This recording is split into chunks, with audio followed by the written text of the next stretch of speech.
Christmas, everybody. Merry Christmas. How are we all doing? Hopefully we're all okay. Welcome Foley to the chat. Welcome. Merry Christmas, everybody. Hopefully you're all having a good day. Foley says, hey DB mate, I hope you're well. I'm all good, mate. Honestly, I'm all good. Just pretty much busy with Christmas, obviously, as everyone else is. Tough away fixture, but if we can put a first half performance like we did against Leicester, we got this one in the bag. Yeah. Like I said, that first half performance was the best I've seen this season. So yeah. But Merry Christmas, everybody. Hopefully you're all ready for Boxing Day, all ready for the game against Pompey. It's gonna be a weird one because they're not in form whatsoever, and every time we go there, we pretty much lose. So yeah, I don't think we've beaten Portsmouth at their ground. It's a weird one. So yeah, but hopefully you're all doing good in the chat. If anyone's in there, hopefully you're having a good rest now. Obviously, I think majority of people are off now for Christmas. So yeah, we are here with the preview show today. We are for Pompey. But let's talk about previous game against Leicester for the moment while people join. Yeah, I'm really, that was probably one of the best games I've seen in the last couple of seasons from QPR. That first half performance was something that I've been waiting for. Listen, I know we can do it. We have shown the quality we can do it in this league. We have the team to do it. We have the manager to do it now. We have literally backing from the ownership for all of that. But apart from that game, I would say resemblance of Ipswich, no, not Ipswich, Preston at home, the first game of the season. If we can attack like that more often in the first half, we're pretty much flying through the league, I reckon. I'm working Boxing Day, so we'll have to listen to you in the office. That's a shame. Thoroughly working on Boxing Day. Hopefully it's not for too long. So yeah. Oh yeah, what a result. Statement of performance sent Marty packing. Well, he hasn't been sacked yet. But I think a lot of people obviously are going to look into it and think, you know what, we did the right choice in bringing in a different manager, For where we were last season to where we are now, it's a lot better, I would say. I'm more happy, more comfortable to say that I feel like we can actually get promoted with this manager. I feel like player-wise, you don't need to worry about bringing like higher quality players in, just because we have quality now in the youth academy coming up, and as well as in that team. He has stated that his interest in the January transfer market is there, but right now he was talking about mainly about players, keeping players happy that ain't getting game time, and he wants to keep every player there. But for him saying that, I can literally say to you right now, I wouldn't be surprised if we see a couple of players leave on loan to get some game time, or leave on a permanent basis. I wouldn't be surprised if Frey does leave. He probably wants game time, unless he's happy living in London and happy to be on the bench, and when he's ready. So yeah, but I would say bringing in Davis will be a good shout, making that permanent, and also making Ronnie Edwards, bringing him in as well as some other signings, which will be there. So yeah. Anyone catch the game last night? Crystal Palace Arsenal. I swear Arsenal fans do my head in. Honestly, they always whinge, and even when they win, honestly, it's bloody annoying. But yeah. All right. Well, let's crack on with the match preview. Let's switch over to the next window. Right. So as you can see, Portsmouth QPR at Fratton Park. Referee is going to be James Linnington. Not really heard of him before. let me see if I can recognize his face on here, because if it's a person that I know that we've had before, then we're pretty much screwed. Yeah, not really seen him before whatsoever. Let's see what his stats are on referee and QPR. Yep, he has reffed QPR once. It looks like it. We won. He reffed us at home against Blackburn last season. He did. Oh no, wait, hang on. He did ref us this year actually against Hull at home where we won 3-2. So yeah, that's quite. He gave away one yellow card. He did. So yeah, I'm trying to see. Clark Salter played that game as well, and Bengay was on the right. Yeah. He's referring us again. That's the whole game where obviously we did come back to beat them 3-2. So yeah.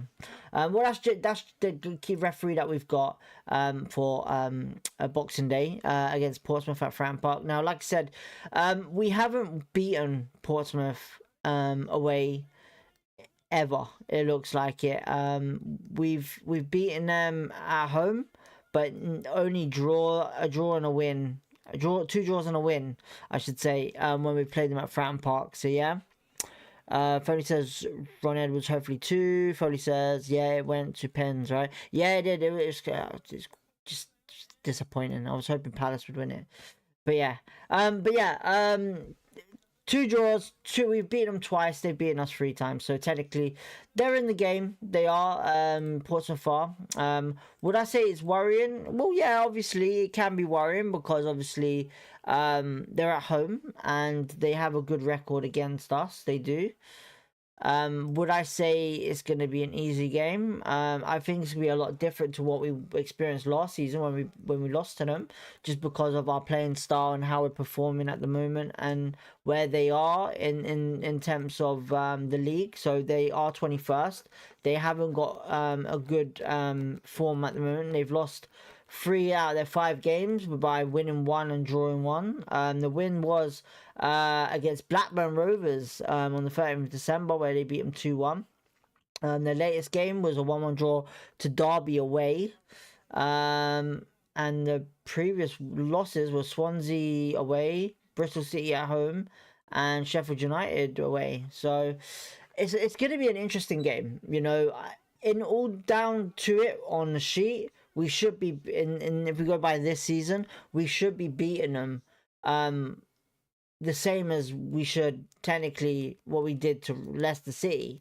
You know, we should be beating Portsmouth on Boxing Day at least 1 to 2 goals. You know, I would sit here and positively say I would be more confident with this game than I did against Leicester, Middlesbrough and Birmingham and West Brom, you know, those type of games. And if we do win this game, you know, depending on the results, how they go on our way in the day, we could climb into the playoffs, you know, which is something that is important in my opinion, because even though I do say we're not ready for the Premier League, I also still think we can do what Brentford did every season in the Championship, do what Sunderland has been doing. You know, these type of teams are the teams that we kind of want to not resemble it to, but have our own kind of unique way of doing it. But I honestly think our manager is pretty much similar to the Sunderland manager. Not just because they're French, but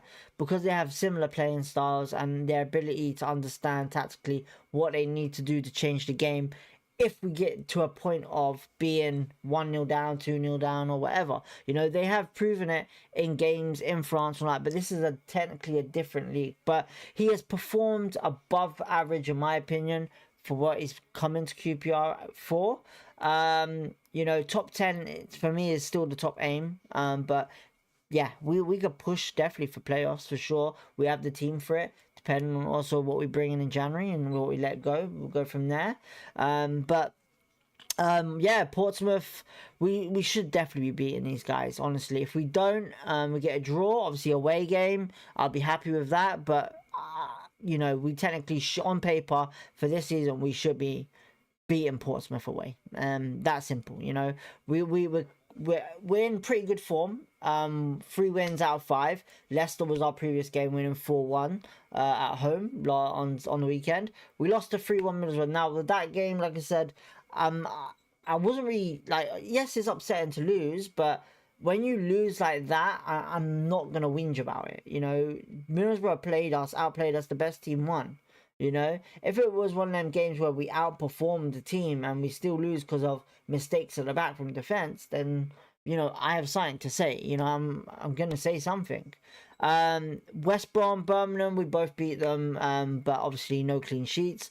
We haven't had a clean sheet in a while. Ben Hamer is probably still going to be in goal, I reckon, on the 26th.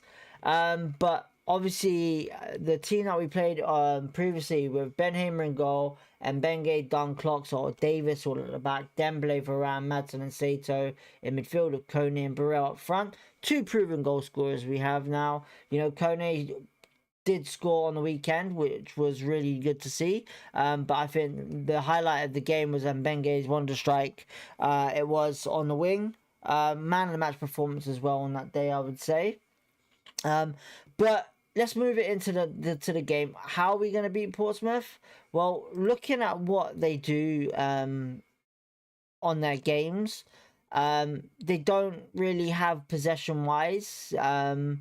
They don't really have momentum, to be honest. And if we go look at, say, a home game, they have a bit of possession, but the game plan is usually counter-attacking football, in my opinion, for Portsmouth. You know, they play a counter-attacking game. So if we give away, you know, if we have a corner or whatever, we need to make sure we are marking this team pretty well, you know. They do have some good players like Connor Chaplin, Bishop up front, Murphy on the wing, who has 6 assists this season, Lang 2 goals on the wing on the right, a former QPR player, Andre Dazelle, in the middle, a great playmaker, I think. But in defense-wise, they don't really have nothing. You know, we in my opinion, we should be bagging this straight away in the first half. That's what my idea is of this game, is that it shouldn't be a difficult game this season. It should be all on QPR humiliation kind of game, going out there and beating them on their own turf. So yeah, it's a 3 o'clock kickoff anyway. But like I said, counter-attacking, it looks like we need to watch out for. I don't like, you could say long balls maybe as well, which I'm looking at here with the goals, long ball goals maybe. I'm not 100% sure on their keeper. I don't know if he's any good or not. But yeah, I would say counter-attacks we've got to watch out for. And when we do attack, we need to attack pretty much like we have been for the last game against Leicester. Full on attack first half, in the goals, bang them in, and there we go. End of story.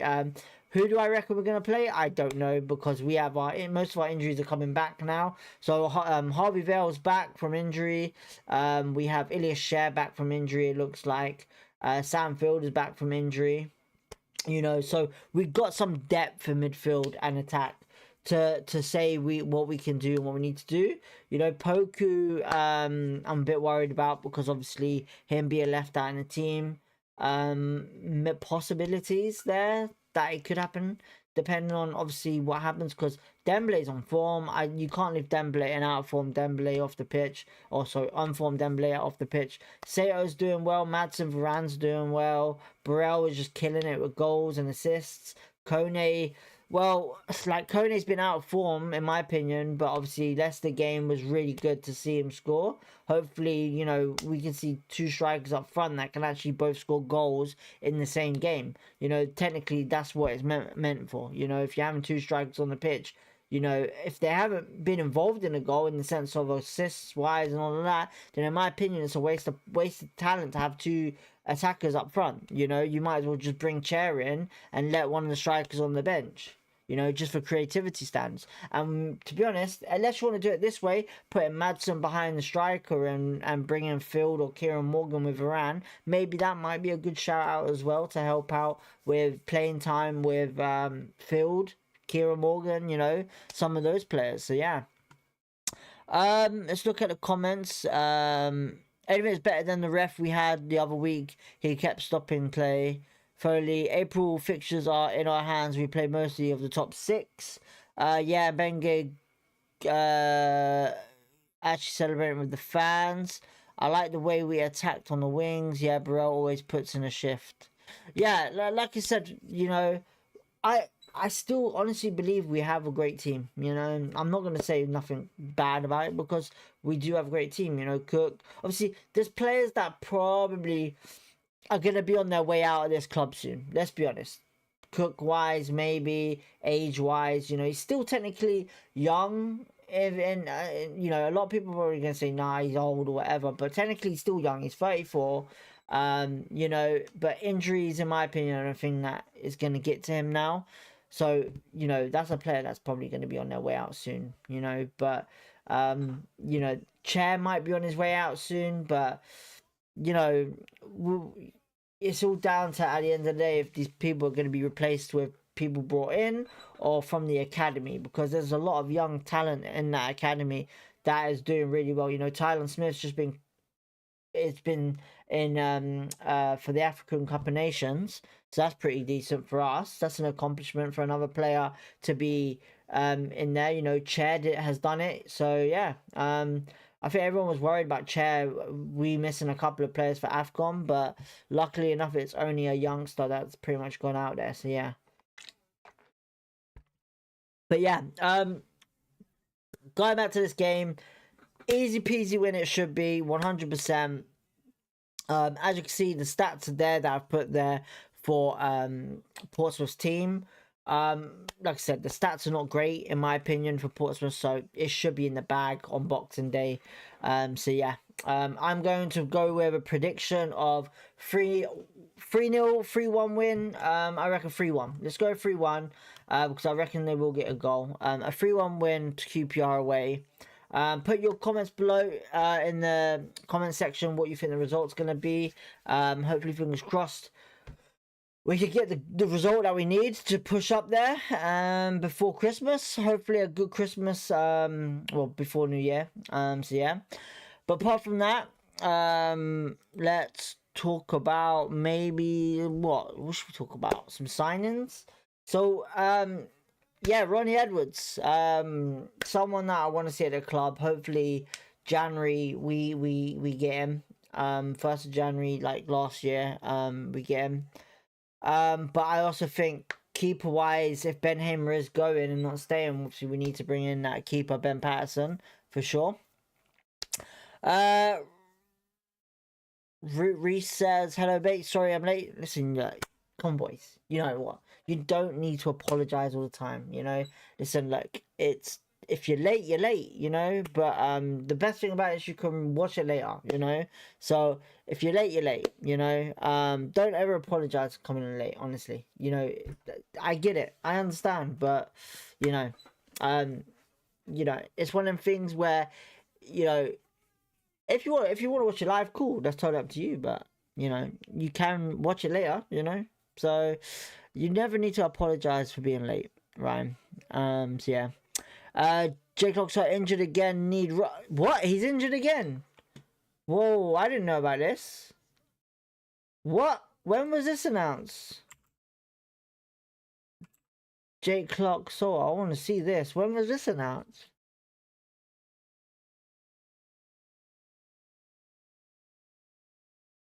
When was this? 6 hours ago. Oh my god, you gotta be kidding me. Right, okay, I got it. Thank you for letting me know. QPR waiting on results of a scan on Jake Clark Saul's ankle. Julian Stefan has confirmed. Okay, so basically his substitution was to do with injury. Centre back Jake Clark Saul made way at half time with the score 4-0. Now speaking ahead of the trio. Has undergone scans after taking a hit to his ankle against the Foxes. They are now waiting on results of the tests, with fingers crossed he is not facing a spell out. Otherwise, though, there are no new injuries to QPR. Has been challenging a year for Clark Sower. But yeah, there's not actually any official like seriousness on it at the moment, but I'm just gonna check the website to see if I can see if there's any news on it. There's no like official news on it, but what I would say is this, you know, Jake Clarkson, if he keeps getting injured, the chances are we won't end up keeping him. You know, he'll probably die down his contract. You know, I hate to say it, but that's just football, you know. I don't see the point of keeping a player at a club if they're just going to keep injured. It's a waste of money, waste of, you know, if it's a business, technically as well, for ownership. You know, I love Jake Clarkson, but if he just keeps getting injured, you know, it's not his fault at the end of the day, but if, you know, sometimes with injuries, you know, once you're an injury prone, that's it. You know, there's been a lot, so look at Owen Hargreaves, for example, you know. Great player, great talent, but unfortunately, for injury wise, it's not been great for him in his career. Photos, I think that's the only injury apart from Chair. I saw Chair. Chair looks fine. Chair looks brilliant. To be honest, he looks confident. He looks, you know, like he's ready to play. His potential injury is a great ad for Ronnie. Damn. Okay. Listen, look.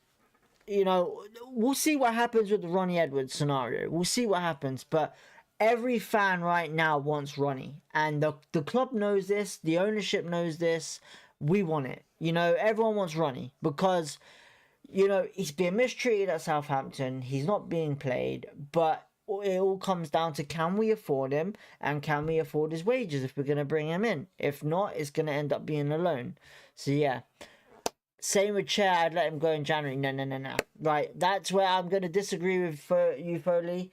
You know, I think a lot of people need to understand this. You know, Chair, I get it. Injury-wise, he has been injured quite a lot for the last couple of, 2 seasons, you know.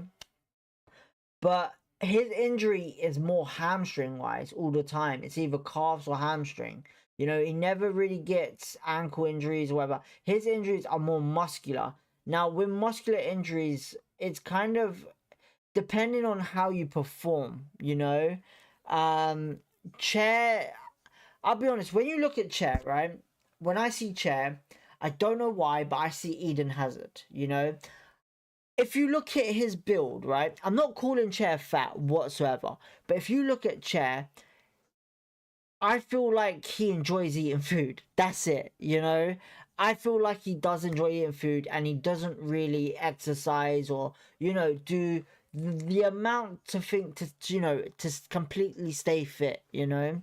And I think that's what comes down to Chair. I don't think it's injuries. I just think it's lifestyle.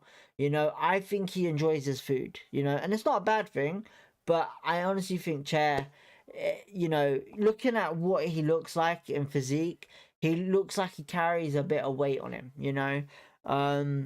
But that's why I think he gets injuries a lot, because he likes to live a good lifestyle as well as not just healthy and stuff like that. I think he does eat a lot, you know. I think food for him is a big factor of his life, you know. I'm not saying it's a guarantee, but if you look at his physique, you know, you kind of can see it. And I'm not trying to just, you know, I'm a huge fan of Idisha. I'm not trying to put anything on him, but he does remind me of Eden Hazard sometimes when you see his physique, you know, a tiny frame but a bit chunky on some of the side. So, you know, it's quite funny, but, you know, I still think he's a big talent. I still think he's big important for us, you know. It's not just goals and assists we're looking at him. He also brings mentality. He also brings the captaincy. He can talk to the team. He's a leader at times, and he's also involved in goals, you know. He's the one that pushes the team up and down the field, you know. And people might not see that, but I do when I watch him, you know. I think he does chase the ball. He comes back to help the defense. You know, a lot of people would say, you know, he's another Tarap, but in my opinion, Tarap never ever came back. You know, he didn't want to come back in defense, and also Neil Warnock didn't allow it. You know, you get fined, bam, done. So yeah, But I wouldn't let him go, Foley. I would not let Chair go unless we bring in someone to replace him, you know. And right now, the only person that I think could replace him is probably a youth academy guy. And you know, I do want to see some of this young talent come through. I really do. And there's one guy that I want to see come through right now and given some game time. And that is it Jake Coombs? Jake Coombs looks like a really good talent. You know, he's been scoring a lot of goals this season for the development side. Jake Coombs, Daniel Benny, Pearman, Sutton's doing well on loan. Alfie Tuck is another great player, you know, but he's more of a Varane and Sam Field type of player. This Isaac Elemayu or Isaac guy looks really good. You know, he has got Champions League experience. Caleb Dyke scored some cracking goals. Alex Ora, I'm a big fan of his.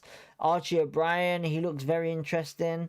You know, Alfie Lloyd, I don't think he's really done well on loan. But yeah, I think wing backs we're okay for the future. You know, I'm a big fan of Rocco Frill. Jake McDowell, he's pretty decent. Putman looks like he's going to be somewhere with us in the future. There's this guy, obviously Tyler Smith, everyone knows. Noah McCann. Now, this is what I would say right now. I think our centre backs for the future are pretty much solved completely. You know, Timothy Akindele, tall guy, strong, knows how to pass the ball, can dribble, quality tackler, gets stuck in. You know, he to me would be a good replacement for Jake Clark-Salter, or even, you know, in the future maybe Steve Cook, wherever. Tylen Smith, another great centre back. Now Noah McCann is brilliant. Honestly, I could not think of another centre back that is going to grow really well in the near future. You know, he's very young. You know, he did have an ACL injury last season. He's just come back. They've given him a new contract. But he is one of the best centre backs, I think, in our youth academy. Honestly, I really do.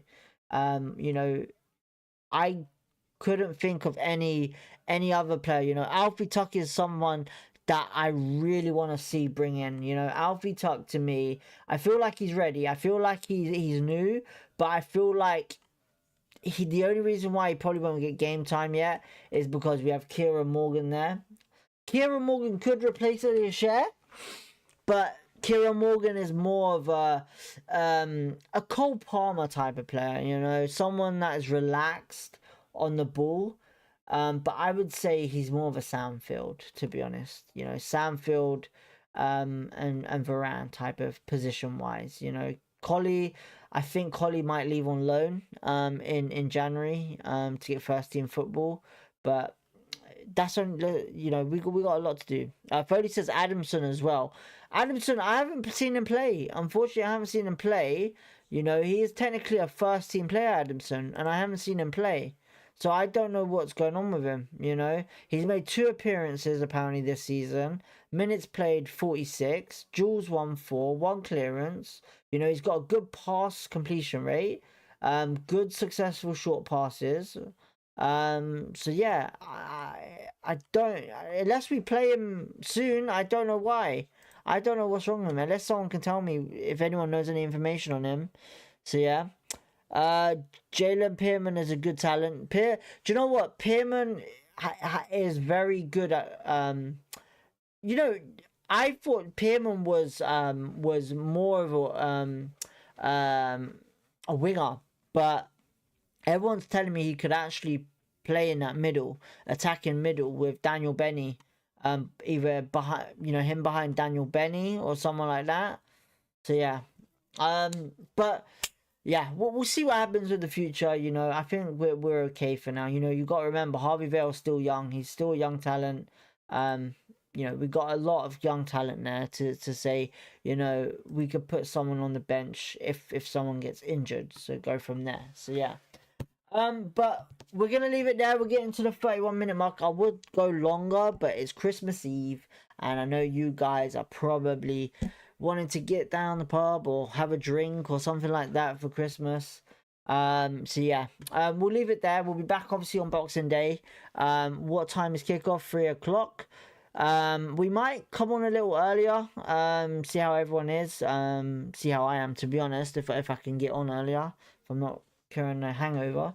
But yeah, we're gonna leave it there for tonight. We'll see you on, was it Friday? Yeah, Friday, Boxing Day, at around about let's say between 2:30 and 2:30 and 2:45 we'll be on, hopefully. But you know what? Have a good Christmas, and we'll catch you on Friday. Cool. Well, there's not much else to say, is there, apart from that? But yeah, thank you everyone for tuning in. Foley, thumbs up, Ryan. Who else we had? Not much people have come into the chat apart from 2 people. But anyone else there, thank you for tuning in, and we'll catch you on Friday. Peace, love, positivity. Catch you in a bit.